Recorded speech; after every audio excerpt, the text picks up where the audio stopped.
सबसे पहले आप इस वीडियो को लाइक कीजिए, इस चैनल को सब्सक्राइब कीजिए, क्योंकि आज का ये वीडियो बहुत ही धमाकेदार होने वाला है मित्रों।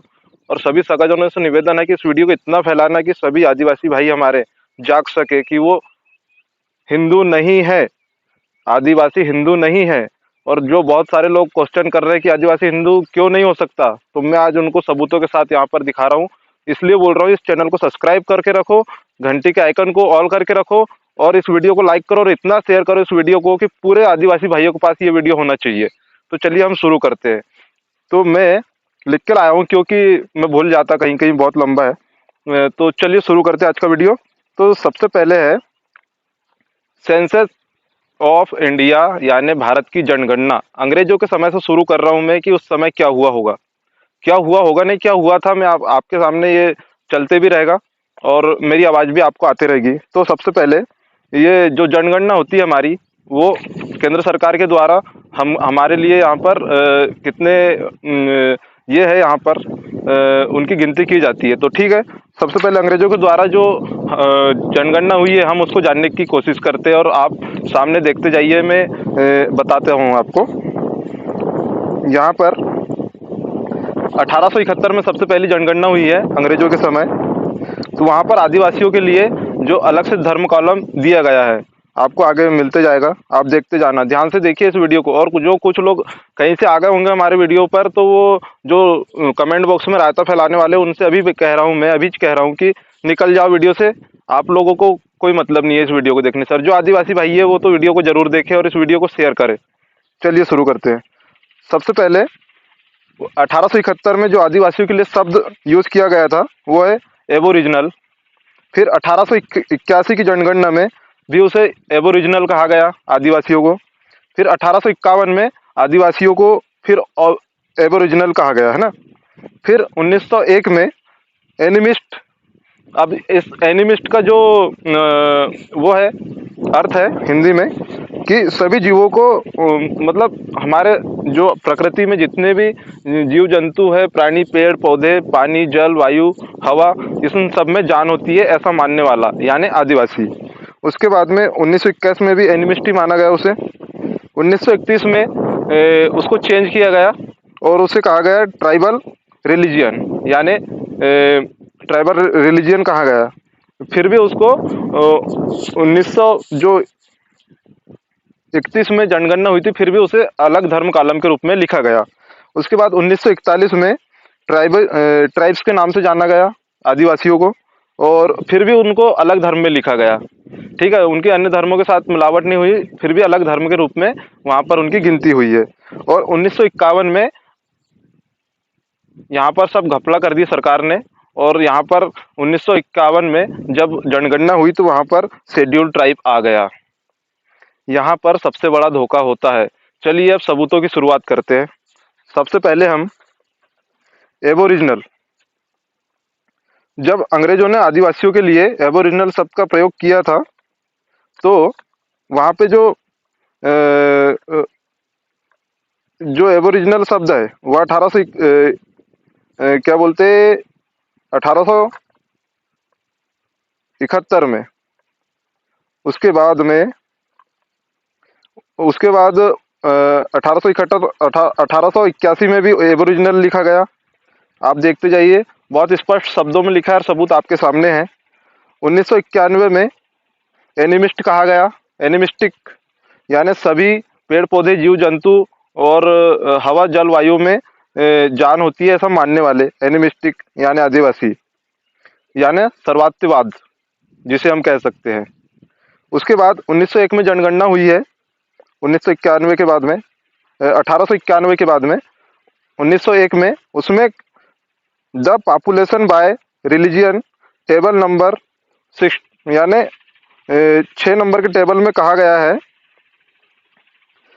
जो टेबल नंबर 6 के मतलब पेज नंबर 57 है, ये 1901 का जब जनगणना हुई थी तो उसका पेज नंबर 57 है।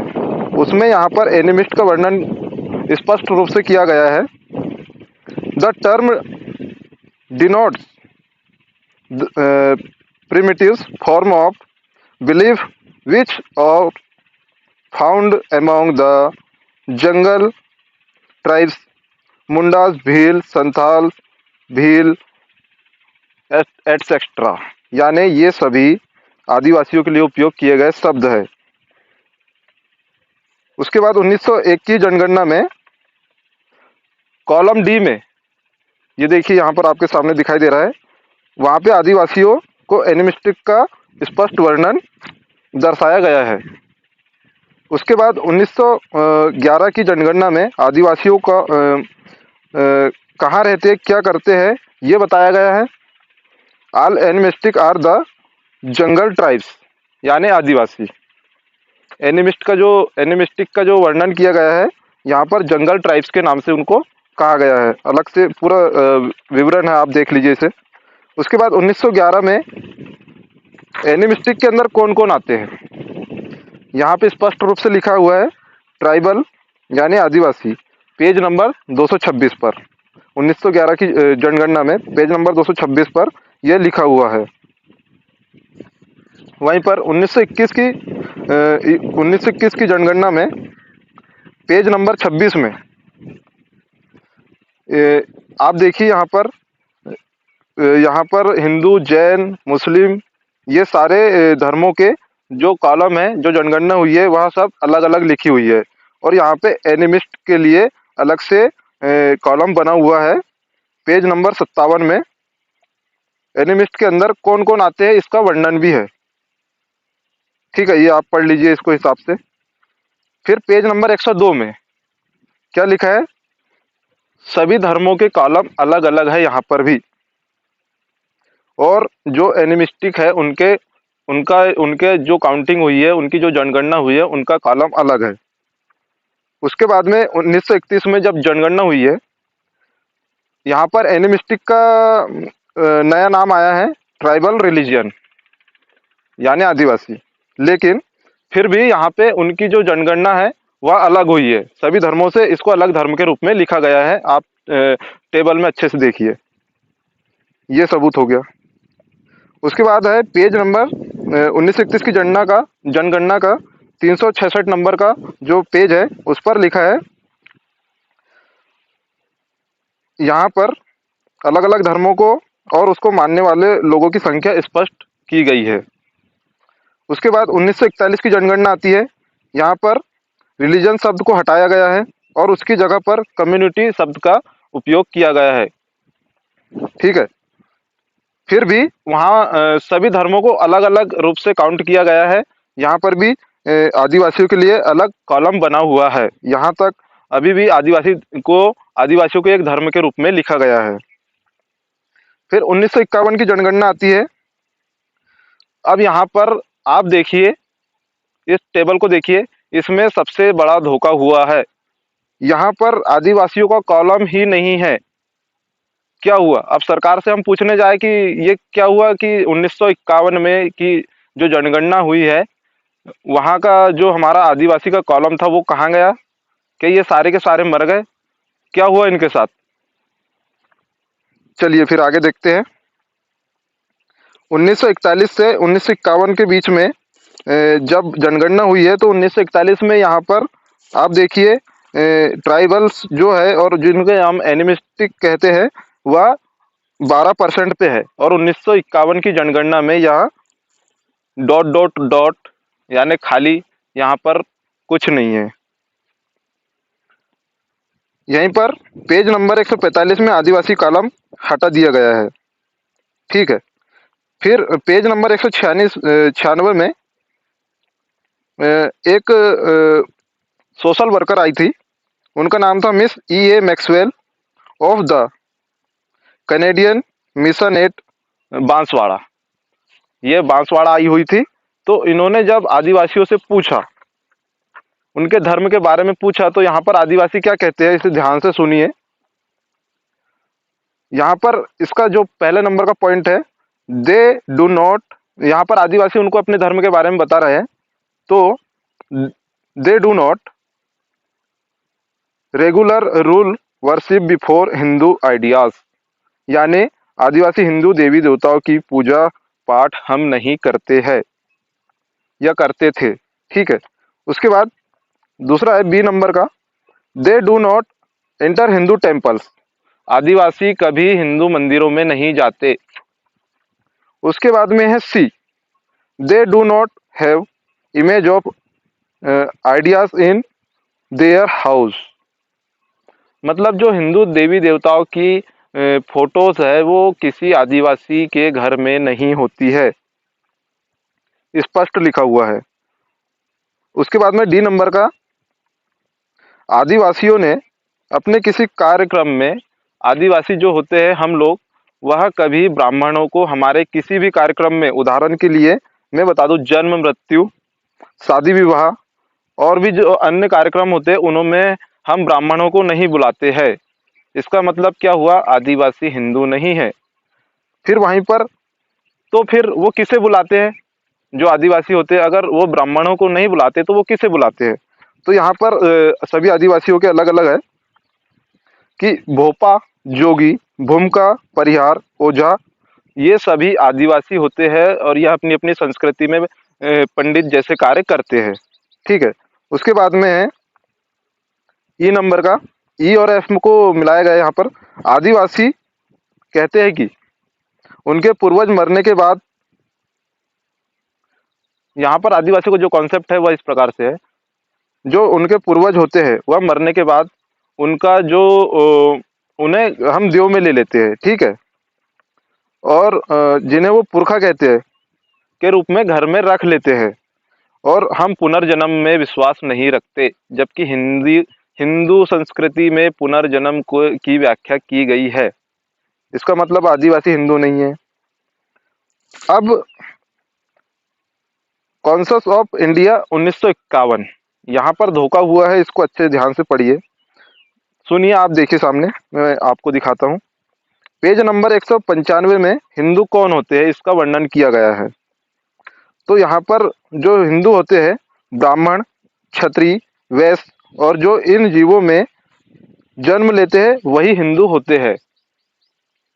और दूसरे, इसका एक और पॉइंट है, उसका जो दूसरा भी है, दूसरे भी हिंदू होते हैं, तो वह किस प्रकार के होते हैं, जिन्हें हिंदुइज्म कहते हैं, जो ब्राह्मणों के प्रभाव में आकर पूजा पाठ को मानते हैं, पर उन्हें जो ब्राह्मणों के जो प्रभाव में आ जाते हैं जिन लोग, और जो पूजा पाठ को मानते हैं, उन्हें हिंदू कहा गया, लेकिन वो हिंदुइज्म का शिकार हो जाते हैं, है ना, और वो अनटचेबल होते हैं, यानी अछूत शूद्र होते हैं।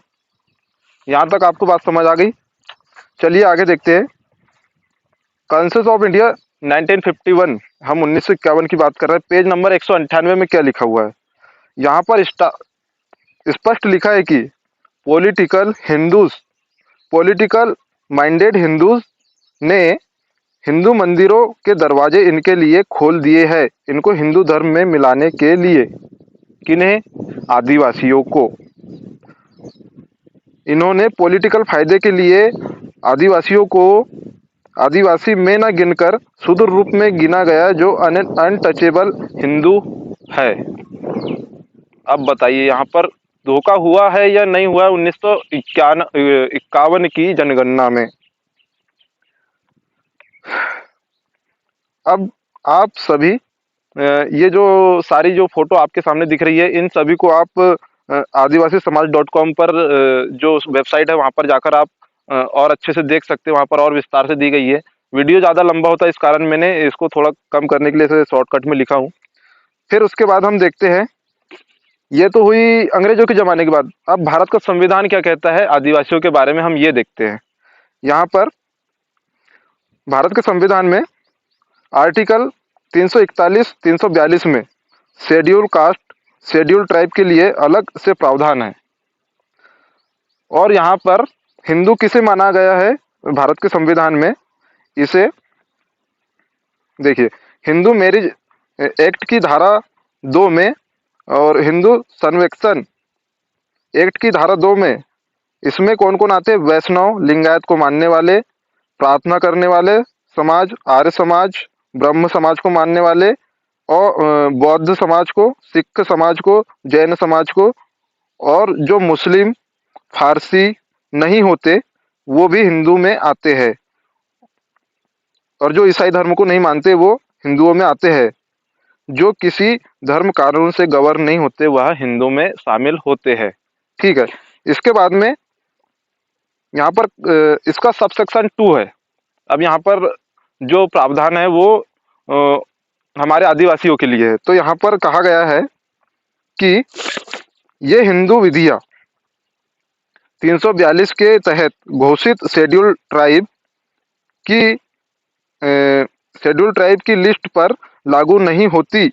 आदिवासियों ने हिंदू मैरिज एक्ट लगता आदिवासियों पर ना ही हिंदू मैरिज एक्ट लगता है और ना ही हिंदू सक्सेशन एक्ट लगता है। अब माननीय सुप्रीम कोर्ट की भी सुन लेते हैं, उन्होंने क्या कहा है। चलिए आगे देखिए। दिनांक 19 जनवरी 1979 में एक फैसला आया है KMA 100/88। यहाँ पर लिखा है के तहत त्रिलोक शाह गुलाबा का एक फैसला आया है।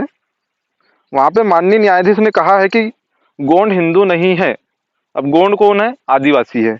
तो यहाँ पर लिखा है कि गोंड हिंदू नहीं है, उनकी भाषा, शैली, रीति रिवाज, परंपराएं सभी हिंदू धर्म से अलग है, तो वह हिंदू नहीं, उन्हें हिंदू कहना ठीक नहीं है। और न्यायाधीश आगे कहते हैं, हिंदू में 4 वर्ण होते हैं, ब्राह्मण, क्षत्रिय, वैश्य और शूद्र। इन वर्ण व्यवस्था में कहीं पर भी आदिवासी का स्थान नहीं है। इसका मतलब क्या हुआ? बात पल्ले पड़ी। इस वीडियो को रिवाइंड करके और देखिए, अपने दोस्तों के साथ शेयर कीजिए और इस वीडियो को लाइक कीजिए, और चैनल पर नए आए हो तो अभी सब्सक्राइब कीजिए, क्योंकि हम ऐसे ही सबूतों के साथ आपके साथ वीडियो लेकर आते रहते हैं। तो चलिए मिलते हैं अगले वीडियो में। जय सेवा जोहार।